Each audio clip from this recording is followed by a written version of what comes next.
அந்த குற்றவாளி மீது முதல் ஒரு வழக்கு போடப்படுகிறது. எப்ப 2014ஆம் ஆண்டு. இதே போல அண்ணா பல்கலைக்கழகம் உள்ள நுழைந்து கையில் வாக்கி டாக்கி மாதிரி ஒரு போன் வச்சுக்கிட்டு அங்க இருக்கிற மாணவர்களை மிரட்டி மாணவிகளை மிரட்டி சில சில்மிஷன்லாம் பண்ணி அவர்கிட்ட செயின் மோதிரம்லாம் பறிச்சிருக்கிறான்.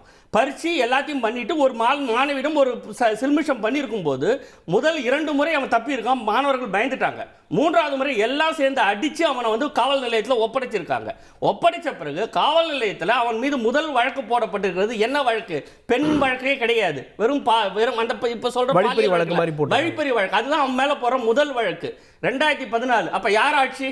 யார்? ஜெயலலிதா அம்மையார் முதலமைச்சர். அப்ப அதற்காக இப்ப நம்ம என்ன பேச முடியும்? 2014 இருந்து 2019 வரைக்கும் தொடர்ந்து அவன் மீது 20 வழக்கு போடப்படுகிறது. இந்த 20 வழக்கு அவன் மீது போடப்பட்டதும் அதிமுக ஆட்சியில். இந்த 20 வழக்குல 6 வழக்குகள் இப்ப வந்து அவனுக்கு குற்றவாளியின் நிரூபணம் ஆயிருக்கிறது. இப்போ மறுபடியும் இந்த வழக்கை சுத்தில எடுத்துட்டு போய் குற்றம் செஞ்சுட்டானா ஒருத்தன் அன்னைக்கு இருக்கக்கூடிய ஆளுங்கட்சிக்கு நீங்க வந்து தொடர்பு படுத்தி பார்த்து அரசியல் படுத்துறதுல ஒரு உங்களுக்கு இதுதான் அரசியல். இந்த இப்படிப்பட்ட அரசியல் தான் போயிட்டு இருக்குது. பரவாயில்ல, அந்த ஆதாரத்துக்குள்ளே நான் போல நான் மறுபடியும் சொல்றேன். பொள்ளாச்சி இல்லைங்க, நான் பதில் சொல்றேங்க. பொள்ளாச்சி பாலியல் வழக்குல சிபிஐ விசாரணை பண்ணிட்டு இருக்குது. இது மாதிரி ஒன் ஆஃப் இல்ல, நூற்றுக்கணக்கான பெண்கள் கதர்னு ஆடியோ டேப்ஸ் இருக்குது. ஏகப்பட்ட பேர் அதுல சம்பந்தப்பட்டிருக்காங்க. அதுல ஃபர்ஸ்ட் குற்றவாளி இன்னைக்கு வரைக்கும் சிறையில் இருக்கிறது அதிமுகவோட மாணவர் அணி செயலாளர். அவன் வந்து அந்த குற்றவாளி வந்து எடப்பாடி கூடயும் பொள்ளாச்சி ஜெயராமன் கூடயும் அங்க இருக்கக்கூடிய எல்லா அதிமுக பிரமுகர்கள் கூட போட்டோ எடுத்துட்டு இருக்காரு. ஆக இதெல்லாம் அரசியல் தான். ஆனா அவன் பண்ண குற்ற செயலுக்கான தண்டனை கிடைக்குதா இல்லையான்னு பார்க்கணும். குற்றவாளி எந்த அரசியல் கட்சியில இருக்கா, யார் கூட போட்டோ எடுத்துருக்கா, இதெல்லாம் இப்ப முக்கியமான ஒரு விஷயம் கிடையாது. நீங்க டிவியேட் பண்றீங்க. இன்னைக்கு நடந்தது அந்த பெண்ணோட நடந்த அநியாயத்துக்கு நீங்க நியாயம் கேக்குறீங்கன்னா அதுக்கான நியாயத்தை நம்ம நீதிமன்றத்துல குற்றவாளிகள் மேடம் என்ன கேக்குறேன்னா நீங்க நியாயம் கேக்குறீங்களா அரசியல் பண்றீங்களான்னு கேக்குறேன். அப்ப அந்த கேள்விக்கு நீங்க நியாயம் கேக்குறீங்களா, பாதிக்கப்பட்ட மாணவிக்கு நியாயம் கேக்குறீங்களா அரசியல் பண்றீங்களான்னு கேக்குறேன். கேள்வியை கேட்டா நான் பதில் சொல்றேன். நான் பேசும்போது பேசக்கூடாது. எந்த கட்சி எந்த போட்டோன்னு பேசுறீங்க அப்படின்னா பொள்ளாச்சி வழக்குல நம்ம போட்டோ வச்சு பேசலாமான்னு கேக்குறாரு. தாராளமா பேசுங்க. ஏன் 3 வருஷம் ஆட்சி முடிஞ்சிருச்சு, என்ன நடவடிக்கை நீங்க எடுக்கிறீங்க? எடுங்க. சிபிஐல இருக்கு வரதான் போகுது. சிபிஐல இருக்கு வரதான் போகுது. பெலிக்ஸ் கேஸ் வரதான் போகுது. எல்லா கேஸ் வரதான் போகுது. நீங்க சிபிஐ கேஸ் இருக்கு. சிபிஐ கேஸ்களுக்கெல்லாம் நாங்க எதிர்கொள்ள தயார் தான். நீங்க முதல்ல சட்டத்துறை அமைச்சர் மாவட்டத்துல ஒரு நர்ஸ் கதறிட்டு இருக்கா, தற்கொலை முயற்சி பண்றா, திமுக காரன் 10 லட்சம் கேக்குறான்னு. சட்டத்துறை அமைச்சர் ஆவுடையார் கோயில அந்த நர்ஸுக்கு நியாயம் கிடைக்கல போன வாரம். அத பத்தி பேசுங்க.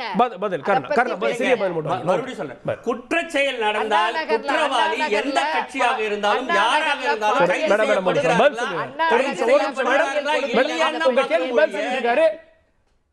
இல்ல நீங்க கைது செய்யப்படுகிறாரா, அவர்கள் மீது நடவடிக்கை எடுக்கிறார். கைது செய்யப்படவில்லை, அவர்கள் மீது நடவடிக்கை எடுக்கலைன்னா நீங்க போராடுங்க. உங்களுக்கு எல்லா உரிமையும் இருக்கிறது. கைது செய்யப்பட்ட பிறகு மீண்டும் நீங்க அந்த புள்ளியிலே இருந்தீங்கன்னா நாங்க மறுபடியும் அதே தான் கேட்க வேண்டியிருக்கும். 10 ஆண்டு காலம் ஆட்சியில் இருந்தவங்க நீங்க வந்து எல்லா பொறுப்புலையும் இருந்திருக்கீங்க. உங்க ஆட்சியில நீங்க இதே மாதிரி பெண்களுக்காக எத்தனை முறை கொந்தளிச்சிருக்கீங்க? எந்த பொள்ளாச்சி சம்பவத்துல எந்த அமைச்சர் சட்டை பிடிச்சி நீங்க உலுக்கி கேட்டீங்க? அப்ப இருக்கக்கூடிய எந்த முதலமைச்சர் கேட்டீங்க? அப்ப இருக்கக்கூடிய சட்டம் ஒழுங்கோடு பத்தி என்ன நிலைமை இருக்கு? இப்போ டிக்டாக்ல நீங்க அது கேக்குறீங்கன்னா நாங்க இத பேசலாம். இந்த மாதிரி மீண்டும் மாறி நம்ம பேசிட்டு ஒரு ரியல் இஷ்யூ அட்ரஸ் பண்ணனும்னு நீங்க விரும்புறீங்கன்னா நான் தயாரா அதுக்கு விரும்புங்க. இதுல என்னென்ன குறைபாடு ஓகே அத நம்ம பேசுவோம். உமிழ்கின்றார்கள், சந்தி சிரிக்கின்றது சட்டம் ஒழுங்கு. அரசியல் அது நல்ல கேப்போ சார். மற்றவர்களும் பேசிட்டோம். மற்றவர்களுடைய முதல் பார்வை ப்ளீஸ். ஓகே திரு சூர்யா, பாஜக இதை அரசியலாக்க முயல்கிறது. இதை தாண்டி இன்னைக்கு வந்து கல்வி நிலையங்கள் முன்னெல்லாம் ஆர்ப்பாட்டம் இதெல்லாம் சொல்றதெல்லாம் வந்து பெண்களுக்கு பாதுகாப்பு இல்லை அப்படின்னு படிக்க வரக்கூடிய பெண்களை முடக்கக்கூடிய எதிர்க்கட்சிகளுடைய சதி அப்படின்னு அமைச்சர் சொல்றாரு. இப்போ கல்வி நிலையங்கள் முன்னாடி எல்லாம் போராட்டம் பண்ணால் அதனுடைய வெளிப்பாடு எப்படி இருக்கும்? இல்லை, முதல்ல இந்த வழக்கு குறித்து என்னுடைய கருத்து நான் சொல்லணும். அதாவது கைது செஞ்சிட்டோம் அப்படின்றது விஷயம் கிடையாது. அந்த குற்றம் அவரை செய்ய தூண்டியது எதுன்ற புள்ளிக்குள்ளே நான் போகிறேன். இப்போ விருகம்பாக்கத்தில் திமுகவினுடைய ஒரு கூட்டம் நடந்தபோது திமுகவில் இருக்கக்கூடிய 2 பொறுப்பாளர்கள் ஒரு பெண் காவலருக்கு பாலியல் தொல்லை கொடுத்ததாக ஒரு செய்தி தெரிந்தது நம்மளுக்கு. எஃப்ஐஆர் போடப்பட்டது.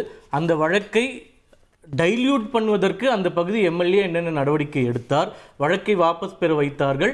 இன்று வரை அந்த வழக்கில் யாரும் தண்டிக்கப்படவில்லை அப்படின்றத முதல்ல சொல்லிடுறது. அதாவது பெண் காவலருக்கு பாலியல் தொல்லை கொடுக்கப்பட்ட வழக்கிலேயே திமுகவை சார்ந்தவர்கள் மீது எந்த நடவடிக்கையும் எடுக்கல. முதல் பாயிண்ட். இரண்டாவது, நீங்க சொன்ன அமைச்சரே தான் சொல்றாரு அவர் திமுகவில் எந்த பொறுப்புமே இல்லைன்னு சொல்லிட்டு.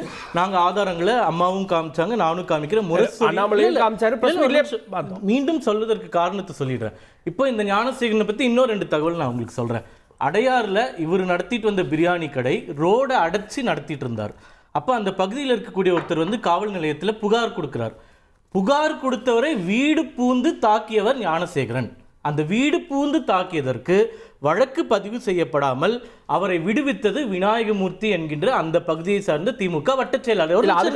ஒரு நிமிஷம் இருக்கு, ஆதாரம் எல்லாம் 23க்கு அப்புறம் அவர் மேல கேஸ் இல்ல. இப்ப நடந்தது நான் சொல்லிட்டு இருக்கேன். நான் பேரோட சொல்றேனே, தப்பா இருந்தா அவங்களை வந்து கேஸ் போட சொல்லுங்க. விநாயகமூர்த்தி திமுகவினுடைய வட்டச் செயலாளரின் தலையீடால் அந்த வீடு புகுந்து அடித்த நிகழ்வில் எந்த வழக்கும் இல்லாமல் பார்த்துக் கொள்ளப்பட்டது. அடுத்தது இந்த சம்பவம் இருக்கு இல்லைங்களா, இப்ப நடந்திருக்கக்கூடிய சம்பவம். சந்தேகத்தின் பெயரில் இவர் கைது செய்யப்பட்ட போது 172வது வட்டச் செயலாளர் திரு சண்முகம் ஹரிக்குமார் என்ற காவல் அதிகாரி இவரை கைது செய்து போகும்போதும் அவர் இன்ஃப்ளூயன்ஸ் பண்ணியிருக்கார். இதெல்லாம் எதுக்கு சொல்றேன்னா, இதெல்லாம் அவங்க பேசிக்கிட்டாங்கன்றத நீங்க பொது வெளியில பேசிட்டு இருக்கீங்க. பேசிக்கிட்டாங்கன்னு சொல்லல, இல்ல ஒரு ஆடியோவோ வீடியோவோ இருந்தா பரவாயில்ல. இந்த தவறு செய்வதற்கு தூண்டியது அந்த ஆளும் கட்சியினுடைய சப்போர்ட் நம்மளுக்கு இருக்கு, நம்ம எதுவும் பண்ண முடியாது அப்படின்ற அதிகாரம் மமதை. ஒரு நிமிஷம், இதோ ஆதாரம் இருக்கு. அவரு திமுக அமைச்சர்களோட துணை முதல்வரோட இருந்தது. ஒரு நிமிஷம், இவர் இன்ஃப்ளூயன்ஸ் பண்ணாரு, இவர் வெளியிட சொன்னாரு, ஆதாரம் வேணும். வெளியிட சொன்னாரு நான் சொல்லல. இந்த பொலிட்டிக்கல் பேக்கப் இருக்கிறது அந்த தவறு தூண்டி இருக்கு. இதற்கு முன்னாடி பொலிட்டிக்கல் பேக்கப் இருந்து செய்த தவறுகள் எல்லாம் தண்டிக்கப்படாமல் மூடி மறைக்கப்பட்டிருக்கின்றது. அதனால நம்ம தப்பிச்சிடலான்ற ஒரு எண்ணம். இரண்டாவது ஒன்னு சொல்றேன் இருங்க. இப்போ எஃப்ஐஆர்ல என்ன சொல்லியிருக்காங்க? எஃப்ஐஆர்ல அந்த பாதிக்கப்பட்ட பெண் என்ன சொல்கிறது என்றால், அவர் என்னை வந்து பாலியல் சீண்டல் செய்யும் போது அவருக்கு ஒரு அழைப்பு வந்தது. எஃப்ஐஆர்ல இருக்கக்கூடிய தெளிவான ஒரு வாக்கியம் அது. அழைப்பு வந்தது. அதுக்கப்புறம் இன்னும் நிறைய விஷயங்கள் சொல்றாங்க. அந்த அழைப்புல வந்தவரு கூட என்னோட அட்ஜஸ்ட் பண்ணுங்க அப்படின்லாம் சொல்றாங்கன்னு அந்த எஃப்ஐஆர்ல கண்டென்ட் இருக்கு. இப்போ நாங்க என்ன சந்தேகப்படுறோம்னா, சட்டத்துறை அமைச்சர் அவர் திமுக காரனே இல்லைன்னு ஒரு விஷயத்த சொன்னாரு. இப்போ வந்து அவர் திமுக இருந்தாரு, பொறுப்புல இருந்தாரு, ஆதாரம் கிடைச்சிருச்சு. இப்போ எஃப்ஐஆர்ல இருக்கக்கூடிய கண்டென்ட்டுக்கு கான்ட்ராடிக்டரியா நியூஸ் பிளான் பண்றீங்க. என்ன பிளான் பண்றீங்க? போன் வந்து ஏர்பிளேன் போர்ட்ல இருந்தது, அவர் வந்து வேணும்னே பொய்யாக மிரட்டினாரு. மத்தியானமே இந்த நியூஸ் வந்துருச்சு. அதை இப்ப வந்து கமிஷனர் பண்ணிருக்காரு இல்ல. அப்ப மத்தியானம் எப்படி அந்த நியூஸ் வெளியே கசிஞ்சது? எதற்காக நீங்க கசி விடப்படுகிறீர்கள்? அப்ப எஃப்ஐஆர்ல அந்த பொண்ணு சொன்னது தவறா? அது மட்டும்தான் என்னுடைய கேள்வி. 2 கேள்வி. அதிகார திமிரு இருக்கிறதுனால தான் இந்த தவறு நடந்திருக்கு. இரண்டாவது, கமிஷனர் என்ன சொல்றாரு? அப்படி 3வது ஒரு நபர் இருக்க மாதிரி அவர் மிரட்டுறாரு. 3வது நபருக்கு போல 2வது நபருக்கு போறோம். நம்ம 2வது நபருக்கு போறோம். முதல் நபர் இவர், 2வது நபர் அந்த பொண்ணு சொல்லுது. நடந்துட்டு இருக்கும்போது அவருக்கு ஒரு போன் கால் வருது. இவன் போன் பண்ணான்னு சொல்ல, கமிஷனர் என்ன சொல்றாரு? சொல்றது அப்படியே எழுதணும்னு சொல்றாருல, அதெல்லாம் உண்மையா இருக்கும்னு சொல்றாருல. போன் வருதுன்னு அந்த பொண்ணு சொன்னது எப்படி தவறா இருக்கும்? அந்த போன்ல பேசுறவனோட நீ அட்ஜஸ்ட் பண்ணுன்னு சொன்னது எப்படி தவறா இருக்கும்? அப்ப நீங்க எதை மூடி மறைக்க பாக்குறீங்க? ஏன் நீங்க மூடி மறைக்கிறீங்கன்னு சொன்னா, இதற்கு முன்னாடி நீங்க இந்த வழக்குல சொன்னது எல்லாமே தவறா இருக்கு. கட்சிக்காரனே இல்ல, நீங்க கட்சிக்காரன் பொறுப்புல இல்ல, நீங்க பொறுப்புல இருக்கா, அமைச்சர்களோட அவ்வளவு ஈஸியா பழகிட்டு இருக்கா. இப்ப அம்மா சொன்ன மாதிரி அதுல ஒரு நிமிஷம், யாரு வேணா யாரு கூட போட்டோ எடுக்க முடியும் சார். ராஜன் இன்னைக்கு பத்திரிகையாளர் ஒரு வாக்கியம் சொல்றாங்க. இந்த ஞானசேகரன் அண்ணா யூனிவர்சிட்டிக்குள்ள நுழையும் போது அங்கே காவலுக்கு இருக்கக்கூடியவர்கள் சல்யூட் அடிப்பார்கள் அப்படின்னு சொல்றாங்க.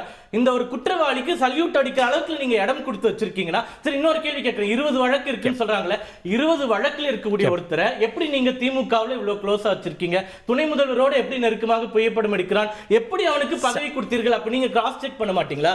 20 வழக்கு இருக்கக்கூடிய ஒரு குற்றவாளிக்கு எப்படி திமுகவில் பொறுப்பு கொடுத்தீங்க?